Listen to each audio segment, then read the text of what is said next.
প্রিয় ভাইরা আমার, হাতটা জোর করে বলে যদি পা ধরতে হয় ধরবো, আসেন। জীবনে বিশেষ করে 2টা পাপ আমরা কেউ করব না, ইনশাল্লাহ বলেন। আপনাদেরকে খুব কষ্ট হচ্ছে? 2টা পাপ জীবনে করবেন না, সবাইকে অঙ্গীকার করতে হবে আজকে। কয়টা? শুনেন, আপনি 1 ওয়াক্ত নামাজ পড়েন নাই, আল্লাহ চাইলে মাফ করে দিবে। ভুলে জেনা করে ফেলেছেন, আল্লাহ চাইলে মাফ করে দিবে। ভুলে একজনকে গালি দিয়ে ফেলেছেন, আল্লাহ চাইলে মাফ করে দিবে। ভুলে ফজরের নামাজে জাগতে পারেন নাই বা ইচ্ছে করে জাগেন না একদিন, আল্লাহ চাইলে মাফ করে দিবে। রোজা একটা করেন না, আল্লাহ চাইলে মাফ করে দিবে। 2টা গুনাহ এমন আছে যেটা আল্লাহ কখনো মাফ করবে না। কয়টা? 1 নাম্বার হচ্ছে বান্দার হক নষ্ট করা, 2 নাম্বার হচ্ছে শিরিক করা। প্রিয় ভাইরা আমার, কলিজার টুকরারা আমার, খবরদার, ভাইয়ের সম্পদ হয়ে ভাইয়ের সম্পদ নষ্ট করেন না, ভাই হয়ে ভাইয়ের সম্পদ নষ্ট করেন না, ভাই হয়ে বোনের সম্পদ মেরে দিয়েন না, আরেকজনের হক নষ্ট করে আরেকজনের জমি দখল করেন না। আল্লাহর কসম করে বলে কিয়ামতের ময়দানে আপনি মাপ পাবেন না। বিশ্বনবী বসে আছেন এইভাবে, আল্লাহর নবীর কাছে একজন সাহাবীর লাশ আনা হলো। নবীজিকে বলা হলো, নবীজি তার জানাজার নামাজটা পড়ায় দেন। আল্লাহর নবী বললেন, না, তার জানাজার নামাজ আমি পড়াবো না। সাহাবীরা বললেন, নবীজি কেন তার জানাজার নামাজ আপনি পড়াবেন না? রাহমাতুল লিল আলামিন বিশ্বনবী সাল্লাল্লাহু আলাইহি ওয়াসাল্লাম বললেন, ওই ব্যক্তি ছিল ঋণগ্রস্ত, ঋণ পরিশোধ করে নাই, এই কারণে আমি নবী তার জানাজার নামাজ পড়াবো না। বলুন আল্লাহু আকবার। পা ধরা লাগলে ধরবো। আজকে একটা কথা বলে যাই, আপনারা অনেক মানুষ এখানে বসে আছেন যারা পৈতৃক ভিটার বোনের সম্পত্তিটা এখনো বুঝায় দেন নাই। অস্বীকার করতে পারবেন? বাপের বাড়ির সম্পদ যেটা বোনদের হক ছিল দেন নাই। আল্লাহর কসম করে বলি 36 বার উমরা করেও জান্নাতে যেতে পারবেন না। চ্যালেঞ্জ করলাম আপনাকে। আল্লাহ তাআলা বান্দার হক নষ্ট করলে এটা গুনাহ মাফ করবে না। ঘুষ দিয়ে চাকরি নিছেন, আছে না ঊর্ধ্বতন কর্মকর্তা 50 জনের থেকে 3 লাখ করে টাকা নিছে, ঘুষ দিয়ে চাকরি দিবে তাই 13 লাখ করে টাকা নিছে, চাকরি একটারও দেয়নি, মারা গেছে। আরেকজনের জমি দখল করে জাল দলিল করে নিজের নামে লিখে নিছে, আছে না? টাকা ঋণ নিছে 20,000, কয় 3 দিন পরে দেব, 3 দিন আর হয় না, টাকা তো দেয় না, উল্টা আরো ফাপড় নাই। কথা বলেন, আছে না নাই? কিয়ামতের ময়দানে এই শ্রেণীর মানুষ, এরা আবার নামাজও পড়ে, রোজাও করে, হজ্জও করে, যাকাতও দেয়। আল্লাহ তাআলা কিয়ামতের ময়দানে ফেরেশতাদেরকে বলবে, এদের আমলগুলো চেক করো তো। ফেরেশতারা তখন বলবে, আল্লাহ, এই মানুষগুলো নামাজ পড়েছে, রোজা করেছে, হজ করেছে, যাকাত দিয়েছে, কিন্তু বান্দার হক নষ্ট করেছে। আল্লাহ কি ফয়সালা হবে? আল্লাহ রাব্বুল আলামিন তখন বলবে, ফেরেশতারা রে, ওদের যে আমলগুলো আছে আমলগুলো কেটে কেটে এখন পাওনাদারদের পাওনা মিটিয়ে দাও। যখন পাওনাদারদের পাওনা মিটিয়ে দেওয়া হবে, আমার আল্লাহ রাব্বুল আলামিন তখন ফেরেশতাদেরকে বলবে, এখন আমলের কি অবস্থা? ফেরেশতারা তখন বলবে, আল্লাহ, এই মানুষগুলোর জান্নাতে যাওয়ার জন্য যথাযথ আর আমল নাই, আমলের পাল্লাটা শূন্য হয়ে গেছে। আল্লাহ রাব্বুল আলামিন তখন বলবে, যত বড় হাজি হোক, নামাজি হোক, শিকলে বেঁধে বেঁধে এই মানুষগুলোকে জাহান্নামে নিক্ষেপ করো। বলুন নাউযুবিল্লাহ। একজন মানুষের গাছের ডাব চুরি করে খাইছেন, আম চুরি করে খেয়েছেন, আরেকজনের হক নষ্ট করেছেন। করেন না ভাই? আরে কয়দিনের দুনিয়া? আগে মাইরা খাইছেন 50 লাখ, আর এখন মসজিদে খালি দান করতেছেন 20,000 করে, খালি 2 লাখ করে। এত সোজা না আল্লাহর জান্নাত তোমার জন্য মসজিদে দানের চাইতে। যার হক নষ্ট করেছো এর হক বুঝিয়ে দেওয়া আরো আগে বেশি জরুরি, ঠিক কিনা? তিতা লাগবে এই ওয়াজ। এ হুজুরের লাগে অনেকে পছন্দ করে না, কয় আনছি আপনারা হুজুর তাফসির করার লাগে, কি বাড়া ভাতে সাইড হালতেছেন। এ হুজুরে অনেকে পছন্দ করে না, কয় এই ওয়াজের দরকার কি? আপনার কাছে রিকোয়েস্ট ভাই, আপনি মাপ পাবেন না। আপনি যত বড় মুফতি নিয়ে আসেন, হক মারার গুনাহ শুধু তওবা দিয়ে আল্লাহ মাফ করে। ও বাঁচতে কইতেছেন কেন? হক মারার গুনাহ শুধু তওবা দিয়ে আল্লাহ মাফ করে। মাফ তখনই পাবেন যার হক মারছেন এর হকটা বুঝিয়ে দিবেন, অথবা ও যখন আপনারা মাফ করে দিবে। কেন আপনি বুঝেন না? নামাজ যে ফরজ, এটা আছে কোথায়? কোরআনে সবাই বলেন, নামাজ ফরজ আছে কোথায়? হজ ফরজ আছে কোথায়? রোজা ফরজ আছে কোথায়?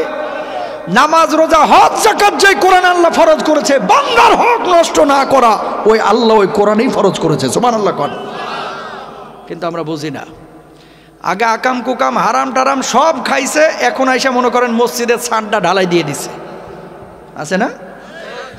অস্বীকার করতে পারবেন বাংলাদেশে যত মসজিদ আছে না হলে 15 থেকে 20% মসজিদের কমিটির মধ্যে ভূত আছে, ভূত হয় সুদ খায় না হলে ঘুষ খায়, আছে না নাই?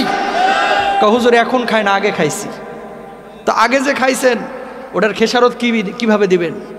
হক মারার গুনাহ তো আল্লাহ মাফ করবে না। তাহলে কি করতে হবে? যাদের হক নষ্ট করেছেন এদেরকে খুঁজে বাইর করে হকগুলো আগে বোঝাইতে হবে। বোনেরা বাপের বাড়ির সম্পদ চাইতে হলে কয়, কিরে জরিনার মা, বাপের বাড়ির সম্পদ নিতে হয় না, এই যে আসছিস যাচ্ছিস খাচ্ছিস বসছিস এটাই তো ভালা, বাপের বাড়ির সম্পদ নিস না, আছে না? এদিকে বোনদের সম্পদ দেয় না, ওইদিকে প্রতি বছর উমরা করছে। তোমার উমরা মক্কা শরীফে দাফন হবে, বাংলাদেশে আর আনতে হবে না। জান্নাত এত সোজা না। হক বুঝা দিবেন তো ইনশাল্লাহ? মনে রাখবেন, হারাম যেদিন থেকে খাবেন আরাম তুলে নেবে কে? এলাকায় ইমাম সাহেবের বেতন দেন 10,000, একটা রিক্সাওয়ালা, অটোওয়ালা, সিএনজিওয়ালা টাকা কামায় 15,000 20,000। কই ঘুমেতে কোনো ঝামেলা নাই ওদের, ট্যাবলেট খায় ঘুমানো লাগে না। আর গরুর গোশত ও মাশাল্লাহ 1 কেজি দিলে ওটাও হজম করে ফেলতে পারে। কুমিল্লার রসমালাই ও 1 বাটি খাইতে পারে, কোনো সমস্যা নাই। হারাম খাওয়া শুরু করবেন, ডাক্তার কইবে 1/2 কাপের বেশি ভাত খাইতে পারবেন না। কথা কন না, রসমালাই খাবেন আপনি সম্ভবই না, কারণ নানাবিধ শরীরে অসুস্থতা দিয়ে দিবেন কে? জোরে বলেন কে? মানুষের অশান্তি হয় কেন জানেন? 5টা কারণে। কয়টা বলেন? কয়টা? জোরে বলেন কয়টা? এবং মুহাদ্দিসিনরা বলছেন এই 5 কারণে দেশের মধ্যে সমাজের মধ্যে দুর্ভিক্ষ আসে। আল্লাহু আকবার কর। সংক্ষেপে বলে দিই। 1 নম্বর, আল্লাহর নবী বিশ্বনবী সাল্লাল্লাহু আলাইহি ওয়াসাল্লাম বলছেন, লাম তাদহারিল ফাহিশাতু ফি কওমি কদ্দুন হাত্তা ইয়ালিনু বিহা ইল্লা ফাশা ফাহিমুত তাউন। কোন সমাজের মধ্যে যখন অশ্লীলতা বেড়ে যাবে, জেনা ব্যভিচার বেড়ে যাবে, ওই সমাজের মধ্যে নিত্য নতুন রোগ ঢোকায় দেবে। এমন রোগ আল্লাহ রাব্বুল আলামিন দিবেন যে রোগগুলো সম্পর্কে কোনো মানুষ কখনোই জানতো না। করোনা, কথা কন না কেন?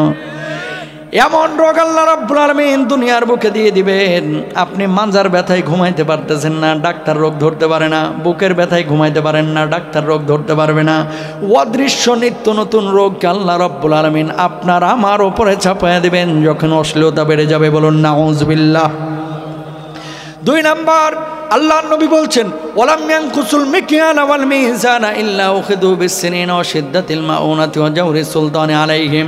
কেউ যখন মাপে কম দিবে, ওজনে কম দিয়ে হারাম উপার্জন করবে, মানুষকে যখন ঠকাবে, আল্লাহ রাব্বুল আলামিন ওই সমাজের উপরে দুর্ভিক্ষ দিবেন, ওই সমাজ থেকে শান্তি তুলে নেবেন।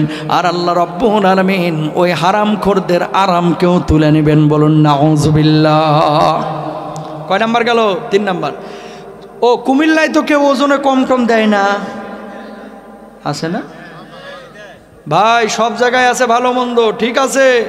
কিছু বিক্রেতা ক্রেতা আছে, যখন কিনে তখন পয় পয় করে হিসাব করে নেয়, আর যখন বেচে তখন কি করে? খালি 100 গ্রাম 150 গ্রাম মাইরা দেয়, আছে না নাই? 2 নাম্বার। 3 নাম্বার, ওয়ালাম ইয়ামনাউ যাকাতা আমওয়ালিহিম ইল্লা মুনিআল কাতরা মিনাস সামা। এদিকে তাকান, যখন যাকাত দেওয়া অস্বীকার করবেন, আকাশের বৃষ্টি বন্ধ করে দিবে কে? খেয়াল করছেন কিনা দেখেন, এই যে আপনার বর্ষাকালে বাংলাদেশে এখন কিন্তু পর্যাপ্ত বৃষ্টি নাই। শীতকালে বৃষ্টি হচ্ছে, গরমকালে গরম বেশি, শীতকালে শীত বেশি, মানে আবহাওয়ার কোনো সিস্টেমই নাই এখন। সৌদি আরবে বৃষ্টি হইতো না, এখন প্রচণ্ড বৃষ্টি হচ্ছে, শুনছেন না? আজকের নিউজ, আজকে ওমানে আইস পড়তেছে, আইস। নবীজির একটা হাদিস শুনেন, কিয়ামত তো আসলে বেশি দূরে না।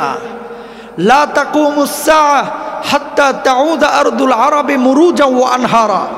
ততক্ষণ পর্যন্ত কিয়ামত হবে না যতক্ষণ পর্যন্ত গোটা আরব উপদ্বীপ সবুজ শ্যামল না হবে। এই আরব উপদ্বীপে, সৌদি আরবে, কাতারে, বাহরাইনে, দুবাইয়ে, ওমানে নহর তৈরি না হবে ততক্ষণ পর্যন্ত কিয়ামত হবে না। বর্তমান সময়ে সৌদি আরবে আপনারা নিউজগুলো দেখেছেন, সৌদি আরব কিন্তু সবুজ শ্যামল হয়ে যাচ্ছে, ঠিক কিনা? ওমানে বৃষ্টি হচ্ছে, 6 দিন 7 দিন ওইদিকে বৃষ্টি হয়, বাংলাদেশে বৃষ্টি নাই। সরিষার ফুলে গোটা সৌদি আরব ছেয়ে গেছে, আলহামদুলিল্লাহ বলেন।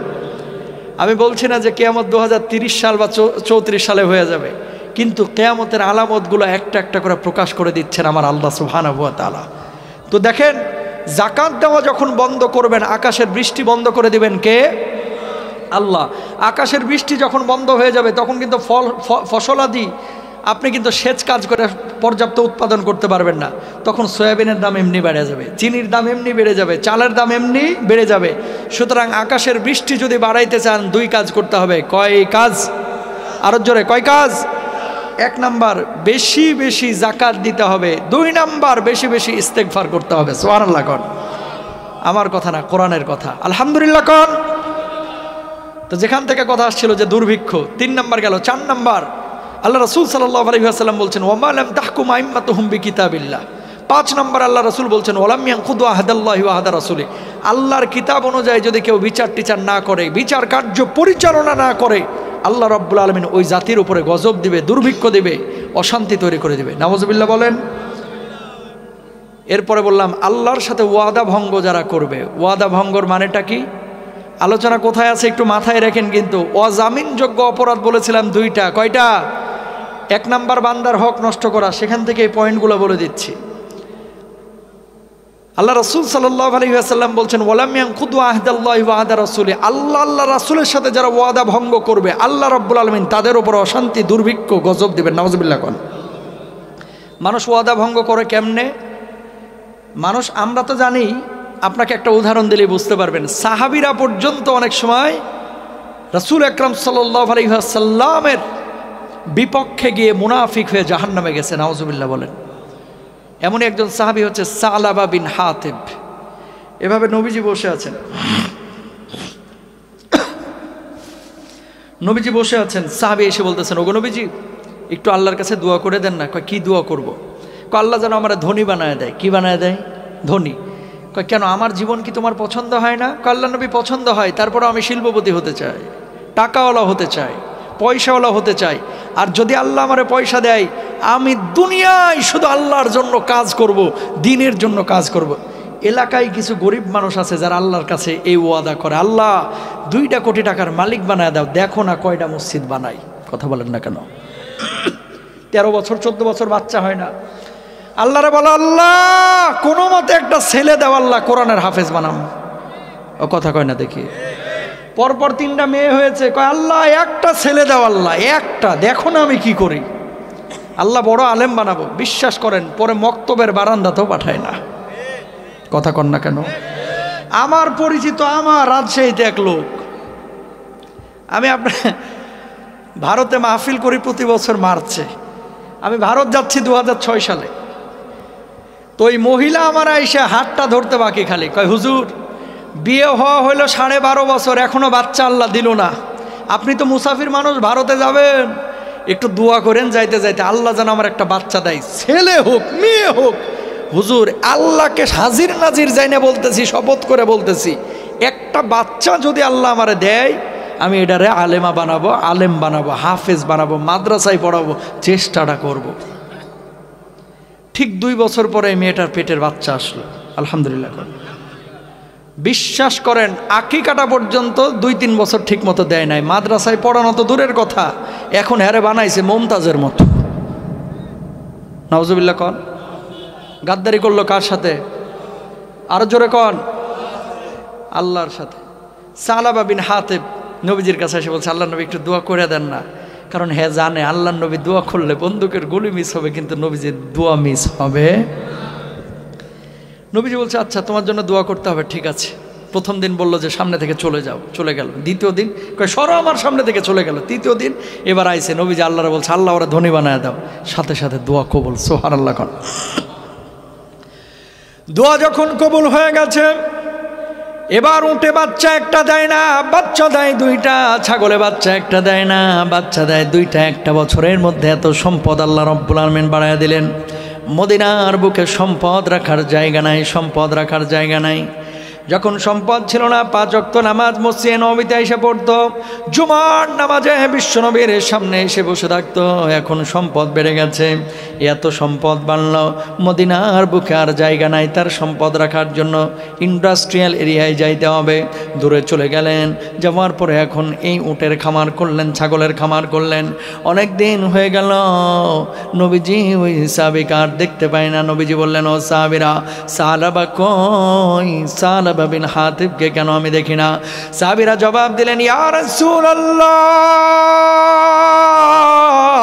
ওগো নবীজি, আপনার সাহাবী এখন অনেক বড় শিল্পপতি হয়ে গেছে, ধনী হয়ে গেছে, সম্পদ এত বাড়িয়ে দিয়েছে যে সম্পদ মদিনার বুকে রাখার জায়গা নাই, এই জন্য দূরে চলে গেছে। আগে 5 ওয়াক্ত নামাজ মসজিদে নববীতে এসে পড়তো, এখন 5 ওয়াক্ত নামাজ তো পড়ার তার সময় নাই, 5 ওয়াক্ত নামাজে আসে না, আবার জুমার নামাজেও আসে না। আল্লাহর নবী বললেন, আফসোস আমার জন্য। এর কয়েকদিন পরে আল্লাহ রাব্বুল আলামিন যাকাতের বিধান ফরজ করেছে। যখন যাকাতের বিধান ফরজ হয়েছে, অমনি সাহাবীদেরকে নবীজি বললেন, সাহাবা তো অনেক বড় শিল্পপতি, তার কাছে যাও, যাওয়ার পরে যাকাতের অর্থ চাও, 2.5% হারে যাকাত দেবে। সাহাবার কাছে সাহাবীরা গেলেন, যাওয়ার পরে বললেন, সাহাবা, আল্লাহ রাব্বুল আলামিন যাকাত ফরজ করেছেন, তুমি তোমার অর্থ থেকে যাকাত প্রদান করো। সাহাবা জবাব দিলেন, মুসলমানদের মধ্যে কি আজকাল চাঁদাবাজি শুরু হয়েছে? ওমর নাউজুবিল্লাহ বাড়িতে গিয়ে বললেন, আগে নবীজির কাছে দোয়া করতে বললো যে আমি দিনের জন্য অনেক কাজ করব, এখন যাকাতের বিধান ফরজ হওয়ার পরে সাহাবীরা গেছে, কয় মুসলমানরা এগুলো কি শুরু করলো, এগুলো তো অমুসলিমরা দিবে, আমি মুসলমান, আমার টাকা আমি আরেকজনের দিমু কা? আরো জোরে কর নাউজুবিল্লাহ। সাহাবীরা মনটা খারাপ করে বিশ্বনবীর কাছে আসলেন। আসার পরে বললেন, ইয়া রাসূলুল্লাহ, ও তো যাকাত দিতে অস্বীকার করেছে। নবীজির মনটা খারাপ হয়ে গেল, আমার জীবন দশায় খবরদার আর কখনো ওর কাছে যাকাতের টাকা চাইতে যাবা না। নাউজুবিল্লাহ কন। নবী যদি কারো উপর অখুশি হয়, আমার আল্লাহ বুঝি খুশি হবেন নাকি? জিবরিল আমিনকে আল্লাহ তাআলা বলতেছে, সঙ্গে সঙ্গে আমার হাবিবের কাছে হাজির হয়ে যায়। 1টা না 2টা না 4টা আয়াত আল্লাহ রাব্বুল আলামিন এই মুনাফিককে কেন্দ্র করে নাজিল করে দিয়েছেন। নাউজুবিল্লাহ কন। জিবরিল আমিন আল্লাহর নবী বিশ্বনবী সাল্লাল্লাহু আলাইহি ওয়াসাল্লামের কাছে আসলেন। আসার পরে বললেন, ওয়া মিনহুম মান আহাদাল্লাহু লা ইন আতানা মিন ফাদলিহি লানাসাদ্দাকান্না ওয়া লানাকুনান্না মিনাস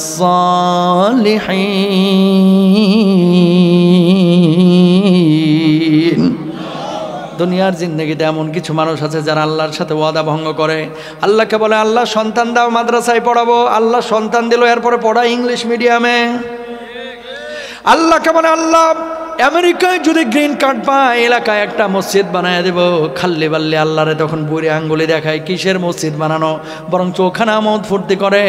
আল্লাহকে বলে, আল্লাহ আমার ছেলেটা যেন অমুক কলেজে চান্স পায়, আল্লাহ ছেলে যদি ক্যান্টনমেন্টে চান্স পায়, আল্লাহ ছেলে যদি বুয়েটে চান্স পায়, আল্লাহ ছেলে যদি মেডিকেলে চান্স পায়, আল্লাহ ছেলে যদি আমেরিকার ভিসা পায়, আল্লাহ তোমার ঘরে আমি 2 লক্ষ টাকা দান করব। ছেলের জন্য ভালো বিশ্ববিদ্যালয়ের ব্যবস্থা হলো। অমনি আল্লাহর সঙ্গে গাদ্দারি বেঈমানি করে, আল্লাহ তোমার মাল তুমি ব্যবস্থা করছো, আল্লাহ 2 লাখ টাকা দিয়ে তুমি করবা নাকি? নাউজুবিল্লাহ কন। আছে না এরকম মানুষ? বহুত আছে। আল্লাহর সাথে যারা ওয়াদা ভঙ্গ করবে, আল্লাহ তাদের উপর অশান্তি ঢেলে দিবেন। নাউজুবিল্লাহ কন। এই যেখান থেকে কথাটা আসছিল প্রিয় ভাইরা আমার, অজামিনযোগ্য অপরাধ 1 নাম্বার হচ্ছে বান্দার হক নষ্ট করা। বান্দার হক নষ্ট করেন না। আপনি যত বড় হুমরা সুমরাই হন না কেন, মরতে কিন্তু আপনার হবেই ভাই। কত টাকার দরকার? আরে কবরেতেও টাকা নিয়ে যাইতে পারবেন না। ওই 4 পায়া খাটিয়াতে, ওই পালকিতে আপনার সর্বশেষ যাত্রা হবে আপনার কবরস্থানে, 3.5 হাত কেবিনে। যেই কেবিনটা, যেই কবরটা শিল্পপতিরও হবে মাটির, যমুনা গ্রুপের এমডিরও হয়েছে মাটির, আপনার আমারও হবে মাটিরই, ঠিক কিনা? বসুন্ধরা গ্রুপের মালিক দেখা কবরটা টাইলস বসানো হবে না। কিসের হবে? হ্যাঁ, উপরে হয়তো বা টাইলস বসাইতে পারে, তাদের অনেক পয়সা। ঈদ তো যেখান থেকে বলতেছিলাম কথাটা, বান্দার হক আমরা কেউ নষ্ট করব না ইনশাআল্লাহ। 2 নাম্বার আসেন অজামিনযোগ্য অপরাধ হচ্ছে শিরকের গুনাহ। কিসের গুনাহ? রাব্বুল আলামিন বলছেন ইন্নাল্লাহা লা ইয়াগফিরু আন ইউশরাকা বিহি ওয়া ইয়াগফিরু মা দুনা যালিকা লিমান ইয়াশা।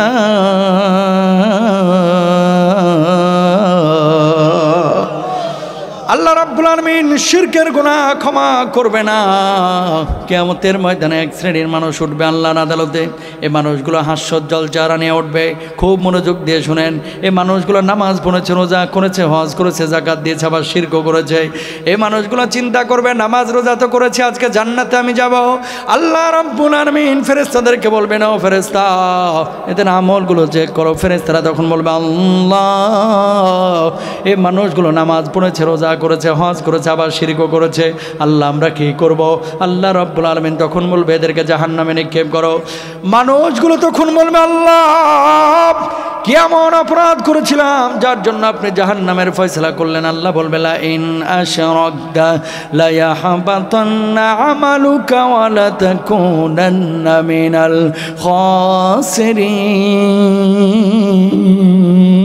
খাসিরিন। তুই যে শিরিক করেছিলে, শিরকের কারণে আমি আল্লাহ রাব্বুল আলামিন তোর একটা নামাজও কবুল করি নাই, একটা রোজাও কবুল করি নাই, একটা হজ্জও কবুল করে নাই, সমস্ত আমলগুলো নষ্ট হয়ে গেছে। নাউজুবিল্লাহ কোন। শিরিক দুই ধরনের। কয় ধরনের জোরে বলেন? অজামিনযোগ্য অপরাধের কথা বলছি ভাই, যেটা আল্লাহ ক্ষমা করবে না এই অপরাধ। এক নাম্বার বান্দার হক নষ্ট, দুই নাম্বার হচ্ছে এই শিরিক করা। শিরিক দুই ধরনের, শিরকে জালি, শিরকে খাফি। একটা হচ্ছে বড় শিরিক আর একটা হচ্ছে ছোট শিরিক। বড় শিরিক কোনটা? হিন্দুরা মূর্তি পূজা করে, এটা তাদের বিষয়। খেয়াল করেন, হিন্দুরা মূর্তি পূজা করে, এটা কিসের বিষয়? তাদের বিষয়। হিন্দুরা করে মূর্তির পূজা, আর বাংলাদেশে কিছু মানুষ আছে করে বাবার পূজা।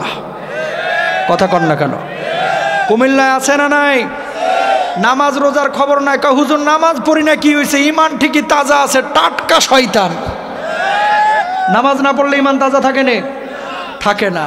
আবার গানও বলতেছে, কয় কিরামান কাতিবিন রোজ হাশরের দিন আল্লাহর দরবারে যদি করে অভিযোগ, আমি বলবো দুনিয়ায় ছিলাম খাজা বাবার লোক। খালি কইয়া দেখিস। নাউজুবিল্লাহ কোন না?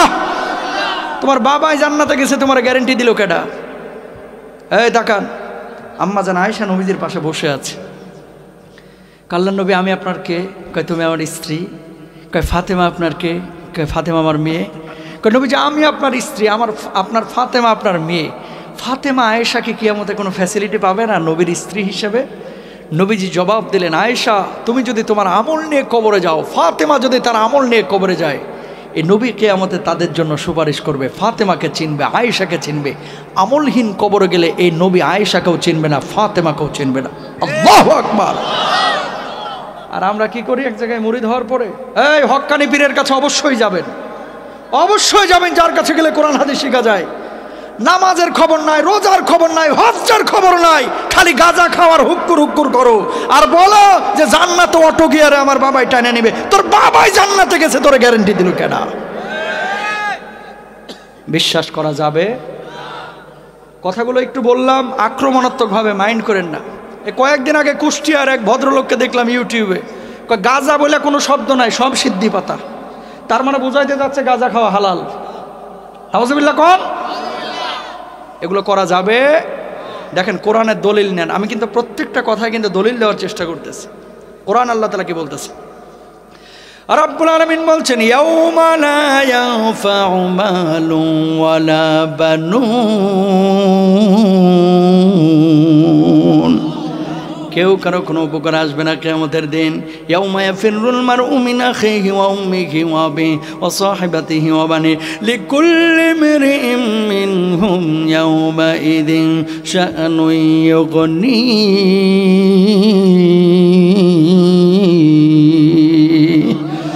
আমার আল্লাহ রাব্বুল আলামিন বললেন, ভাই ভাইয়ের থেকে পালাবে, বাবার থেকে সন্তান পালাবে, সন্তান মার থেকে পালাবে।